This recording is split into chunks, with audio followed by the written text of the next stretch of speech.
Bonjour cher public, aujourd'hui une vidéo qui sera globalement incompréhensible pour toute personne ne connaissant pas déjà un peu le sujet qui va être abordé et les protagonistes qui seront mentionnés. Connaissez-vous le concept du garde-barrière? Alors le garde-barrière, c'est une traduction de gatekeeper en anglais. Et le gatekeeper, garde-barrière, officie dans un domaine ou dans des domaines où il y a beaucoup de controverses. Son but, son objectif, qu'il soit conscient ou non, c'est le statu quo, c'est que les choses n'évoluent pas trop vite ou n'évoluent pas du tout, parce que des intérêts conscients d'eux-mêmes, c'est-à-dire qui sont collectifs et qu'il y a concertation, ou qui soient inconscients, par exemple un professeur d'université qui n'a pas du tout envie de remettre ses travaux au goût du jour et de devoir réviser sa copie. Dans ces deux cas, il y a intérêt pour ces personnes ou pour ces groupes de personnes à ce que des gardes-barrières soient présents, souvent d'ailleurs c'est eux-mêmes les gardes-barrières, à ce que des gardes-barrières soient présents pour que les choses n'évoluent pas trop vite, pour que des profs d'université n'aient pas à retravailler le sujet qu'ils pensaient le maîtriser, ou pour que des intérêts économiques ne soient pas menacés par des nouvelles découvertes. Alors évidemment, l'exemple le plus flagrant, vu que vous connaissez cette chaîne, l'exemple que vous pourriez avoir en tête, c'est les gens de la zététique, qui sont d'excellents gardes-barrières, puisqu'ils défendent le paradigme, ils défendent principalement, mais pas que, le paradigme technico-commercial des cartels agrochimiques et pharmaceutiques, qui est qu'il faut absolument privilégier l'usage de molécules de synthèse parce que c'est des molécules brevetables. Et que si on commence à supposer ou à observer une efficacité dans des méthodes agricoles ou médicales alternatives qui ne proposent pas, qui ne permettent pas le brevetage de molécules de synthèse, et ben dans ce cas-là, c'est tout un marché qui disparaît pour ces cartels.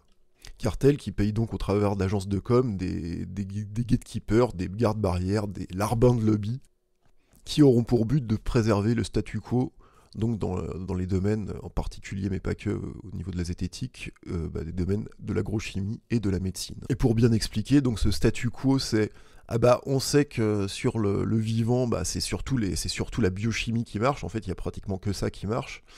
Et puis la biochimie, c'est mieux si elle est brevetée.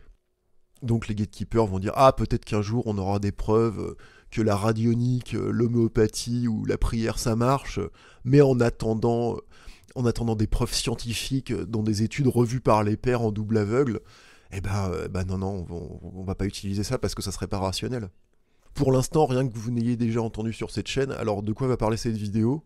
Cette vidéo va parler de deux pauvres types que vous pouvez voir à l'écran. Alors, je suis désolé pour les insultes, mais c'est des... Comment dire? Ce qu'ils font, c'est vraiment pas bien. Surtout un plutôt que l'autre, je vais vous expliquer. À droite, vous avez Yves Lignon, qui est une sorte de Pierre Bellemare de l'étrange, qui est un archiviste des histoires bizarres, du paranormal, du surnaturel, et qui a donc plein d'histoires à raconter. Je pense d'ailleurs qu'il a un certain talent là-dedans, mais son statut d'archiviste du surnaturel, de l'étrange et du paranormal fait que si cet étrange, ce surnaturel et ce paranormal devient expliqué et quelque part rationnel, Yves Lignon n'a plus de métier. C'est la raison pour laquelle Yves Lignon était très énervé en 2017 quand Jean-Jacques Charbonnier a commencé à faire ses séances de TCH, donc d'hypnose qui ouvrent peut-être vers des communications avec autre chose. Et là, évidemment, c'était insupportable pour l'archiviste du surnaturel, du paranormal, de l'étrange et du l'inexpliqué, parce que certes un peu plus cher que le prix de ses conférences, des personnes pouvaient aller dans des séances de TCH de Charbonnier et peut-être vivre des états de conscience modifiés, des expériences bizarres, ensuite des synchronicités dans leur vie de tous les jours.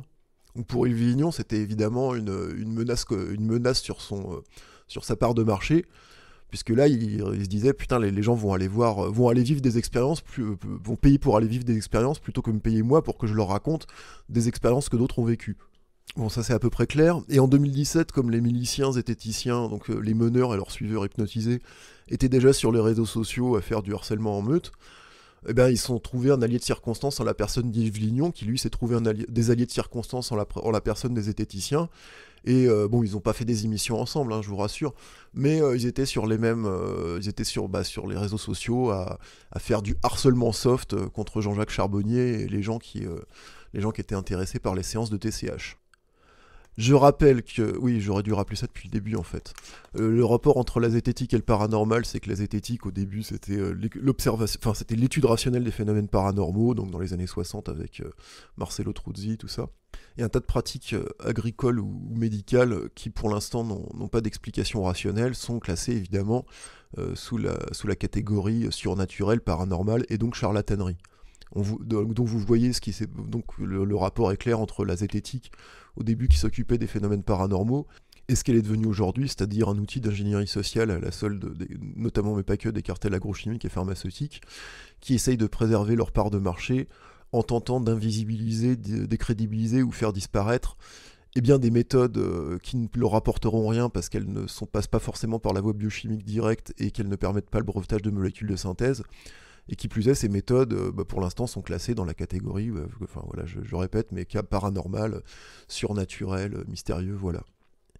Et quand Yves Lignon, archiviste du surnaturel, du mystérieux, etc., s'allie avec des zététiciens qui ont justement pour mission, je parle des meneurs, hein, de ne pas faire avancer les sciences sur tous les aspects surnaturels qu'il pourrait y avoir dans le traitement du vivant, c'est vraiment une alliance très bizarre, quoi.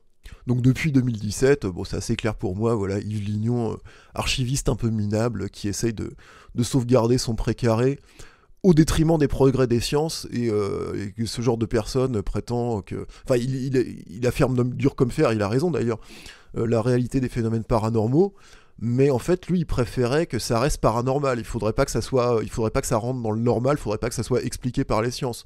Il faudrait pas que ça rentre dans le champ de la rationalité, parce que là, monsieur Yves Lignon ne peut plus aller faire des conférences dans le sud de la France l'été pour expliquer, je sais pas, l'histoire du moine bourru ou de la mouche qui pète, ou les sorciers du Berry, le dernier procès en sorcellerie en France, le beau ciel Dieu, voilà, toutes ces choses-là. Si on explique de façon rationnelle tous les faits par exemple, la sorcellerie, la magie, qu'est-ce qui se passe dedans, quels sont les phénomènes énergétiques, psychiques, blabla, et voilà, ça sort de... Yves Lignon n'est plus archiviste, enfin, plus personne va aller écouter ses conférences, puisqu'en fait, il y aura des gens qui seront déjà en train d'observer, de faire des études sur ces choses-là de façon scientifique. Encore une fois, c'est la raison pour laquelle Yves Lignon déteste Jean-Jacques Charbonnier. Et pourquoi il y a eu alliance de circonstances avec les meneurs zététiciens quand ils étaient en train d'harceler Charbonnier en 2017. Voilà, ça c'est pour Yves Lignon.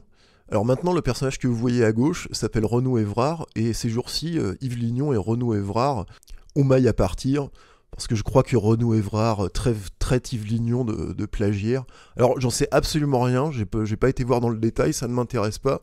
Tout ce que j'ai vu de ces deux personnages est suffisant pour avoir une idée à peu près claire de ce qu'ils font et pourquoi ça pose problème.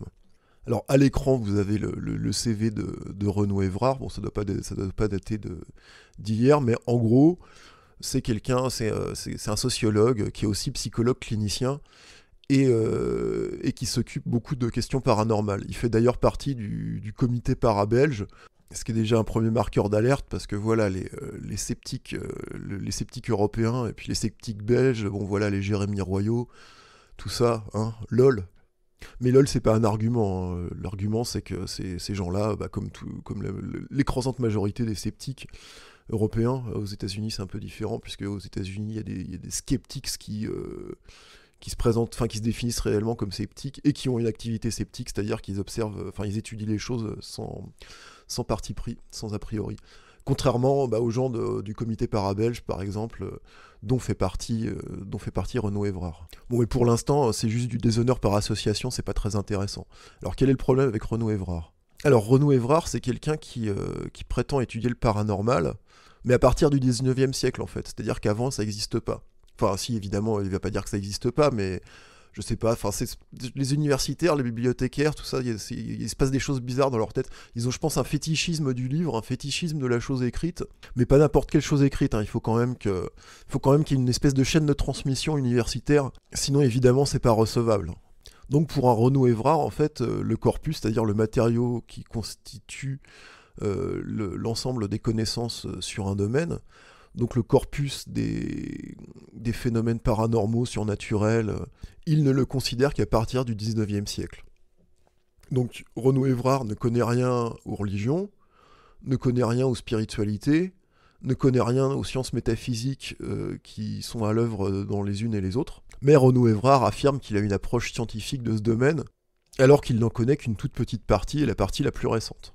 Bon, rien que ça devrait poser question et pose problème, mais dans la mesure où il fait partie de la communauté sceptique, entre guillemets, et que cette communauté sceptique, entre guillemets, a pour heuristique de raisonnement de ne pas considérer les faits objectifs et les données des sciences, mais de ne considérer que ceux et celles qui lui permettent de conserver ses croyances à cette communauté, ce que fait un Renaud Evrard, c'est absolument correct d'un point de vue zététique. Bon, si Renaud Evrard était simplement un clown qui fait mumuse avec les guignols du comité para-belge et avec les meneurs de la zététique 2.0, donc des ingénieurs sociaux qu'il n'est même pas capable d'identifier parce qu'il n'a aucun esprit critique, bon, ça serait pas très grave. Hein.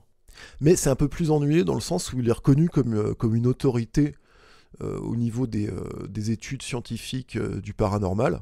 Et étant donné qu'il n'a pas une approche scientifique du paranormal, c'est-à-dire qu'il ne considère pas tout le matériau disponible, il n'étudie pas l'histoire des religions, l'histoire des spiritualités, les points communs entre elles, les comptes rendus des phénomènes vécus par les pratiquants de toutes ces voies, eh bien c'est un parfait gatekeeper, quoi. C'est un parfait garde-barrière qui, en apparence, travaille pour faire avancer les connaissances, mais en réalité est là pour simplement maintenir le statu quo. Alors je pense pas qu'il soit conscient du rôle qu'il joue, de la même façon qu'il ne doit pas être conscient non plus qu'il se passe quelque chose avant le 19e siècle au niveau des phénomènes paranormaux.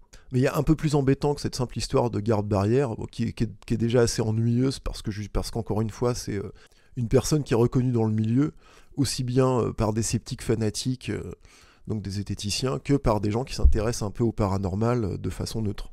Et Renaud Evrard leur raconte n'importe quoi sur la base d'une connaissance très limitée et extrêmement partiale. Sachant de plus qu'un tas de méthodes en agriculture ou en médecine sont classées dans le paranormal et que l'étude rationnelle du paranormal, l'étude sérieuse et sans a priori de ces phénomènes, pourrait justement faire avancer beaucoup de choses dans les technologies de traitement du vivant. Voilà encore une raison pour laquelle Renaud Evrard, c'est pas terrible ce qu'il fait. Et il y a encore un autre problème pour charger la mule, c'est que Renaud Evrard est psychologue clinicien, et qu'il oriente des gens vivant des phénomènes paranormaux, des phénomènes d'ouverture psychique et ou spirituelle, il les oriente vers de la médicalisation et de la psychiatrie. Alors pourquoi j'affirme ça? D'ailleurs j'espère vraiment me tromper de fond en comble sur cette vidéo et plein d'autres. Hein. J'attends des dénégations et des preuves que je raconte n'importe quoi, n'hésitez pas. Donc pourquoi affirmer ceci? Bon déjà Renaud Evrard est psychologue clinicien, ça c'est indubitable. Ensuite il y a une chaîne qui s'appelle Zioclo, et le gars qui la tient, en fait, est passé entre les mains de Renaud Evrard. Alors, d'après ce que j'ai pu comprendre et supposer, c'est que c'est ce Zioclo, donc, je pense un ex-tuffer, ou en tout cas un ex-junkie, qui a eu à un moment des expériences d'ouverture psychique et ou spirituelle, montée de Kundalini, qui a un peu déliré comme tous les gens qui vivent ce genre d'expérience, et qui s'est retrouvé donc à être, pas traité, mais à discuter avec Renaud Evrard, donc, je pense dans un cadre thérapeutique. Et Renaud Evrard, qui, vu ce qu'est devenu Zioclo aujourd'hui, c'est-à-dire un rabatteur pour la zététique 2.0, qui tient exactement le même discours propagandiste qu'eux, c'est-à-dire les médecines alternatives, ça marche pas, blabla, phénomène surnaturel, tout ça c'est le gaz des marais à l'imagination. Donc si Zioclo est devenu comme ça aujourd'hui, c'est qu'à mon avis, Renaud Evrard lui dit « Oh, calme-toi mon gars, tout ça, ça existe pas, c'est des conneries, est-ce que tu connais la zététique? Tiens, et puis je t'oriente vers un psychiatre, il va te donner des cachetons, et puis ça va bien se passer. » Bon ça arrive, je pense, des centaines, si c'est pas des milliers de fois par jour. Donc on peut pas vraiment reprocher à Renaud Evrard de faire un mauvais travail de psychologue clinicien comme des milliers de psychologues cliniciens font un mauvais travail. Non, ce qu'on peut lui reprocher, c'est qu'en tant qu'universitaire qui prétend s'intéresser aux phénomènes surnaturels et bien les connaître, et en plus être une autorité au niveau de la recherche dans ces phénomènes, il pourrait éventuellement se dire « Ah bah tiens, ça ressemble à des choses dans la littérature, dans le corpus des sciences métaphysiques. Est-ce qu'il n'y aurait pas des points communs avec d'autres expériences? Est-ce qu'il n'y aurait pas des traditions même qui pourraient gérer ce genre d'expérience ?» Mais comme pour Renaud Evrard, en fait, tout ça commence au 19e siècle. Enfin non, c'est pas ce qu'il pense, mais au niveau de sa connaissance, tout ça ne commence qu'au 19e siècle. Il n'est pas capable d'orienter des personnes vivant des expériences d'ouverture psychique et ou spirituelle vers des personnes ou des structures qui pourraient peut-être leur permettre de vivre ces expériences de façon correcte, sans avoir à les médicaliser. Donc si Renaud Evrard souhaitait faire un travail de psychologue clinicien correct et un travail de chercheur en paranormal correct, il devrait s'intéresser par exemple à l'histoire des religions et des spiritualités, voir dans leur branche ésotérique qu'est-ce que ça produit comme phénomène, qu'est-ce que ça provoque. Existe-t-il une tradition encore vivante? Si oui, peut-on en contacter des membres? Aussi, examiner l'origine socio-culturelle de ces patients. Par exemple, si le patient est d'origine juive, peut-être qu'un rabbin kabbaliste va pouvoir l'aider. Si le patient est d'origine chrétienne, peut-être qu'un curé versé peut-être dans l'ésotérisme va pouvoir l'aider. Si c'est un musulman qui vient pour des problèmes, dans ce cas-là, il peut l'orienter vers un imam qui va lui faire une roquia. Évidemment, en suivant ses patients, en voyant s'ils vont mieux. S'ils vont pas mieux, il faut essayer autre chose. Et puis s'ils vont mieux, peut-être qu'il n'y a pas besoin de les médicaliser, en les envoyant vers un psychiatre. Donc si Yves Lignon est un pauvre type, un archiviste un peu minable, qui essaye de préserver son précaré, et donc qui devient un garde-barrière, Renaud Evrard n'en est pas moins un, mais sauf que lui c'est moins conscient, à mon avis, qu'il essaye de préserver quelque chose, c'est plus par une espèce de stupidité au sens étymologique, c'est-à-dire être frappé de stupeur. Alors je sais pas, peut-être qu'un jour il s'est dit, tiens, ça serait quand même bien que je m'intéresse à l'histoire des sciences métaphysiques avant le 19e siècle, et puis il s'est rendu compte qu'en fait il y avait un corpus gigantesque qu'il n'aurait pas de 2 ou 3 vies pour pouvoir l'étudier dans son ensemble. Et il s'est dit, plutôt que de m'y mettre peu à peu et d'essayer de voir ce qui se passe et peut-être d'aider des patients autrement que par la médicalisation, non, je vais plutôt pas m'intéresser à ce qui se passe avant le 19e siècle. Alors voilà, un Yves Lignon va être un peu gênant pour les progrès des sciences parce qu'il va participer à des harcèlements contre des Jean-Jacques Charbonnier, mais un Renaud Evrard, lui, en plus de déjà faire ça, d'être un garde-barrière, un gatekeeper au niveau de l'étude scientifique des phénomènes paranormaux, lui, de surcroît, continue dans la voie du mauvais traitement des patients souffrant d'afflictions psychiques. Quand je dis affliction psychique, c'est pour dire en fait des phénomènes paranormaux. Ces deux personnages participent donc au statu quo et font leur possible de manière plus ou moins consciente pour que les progrès des sciences n'avancent pas trop vite dans les domaines qui touchent au paranormal. Et il est malheureusement difficile de conclure autre chose que les actions de ces deux personnages et leur positionnement, qu'ils soient plus ou moins conscients ou plus ou moins inconscients, font le jeu de l'ingénierie sociale de la zététique, laquelle protège les intérêts notamment mais pas que, des cartels agrochimiques et pharmaceutiques, en travestissant les faits objectifs et les données des sciences, en hypothéquant le bien commun, la santé publique et les progrès des sciences au profit d'actionnaires privés. Voilà, c'était sympa. Ça vous a plu? Moi aussi. Allez, je vous souhaite une très bonne journée, à très bientôt.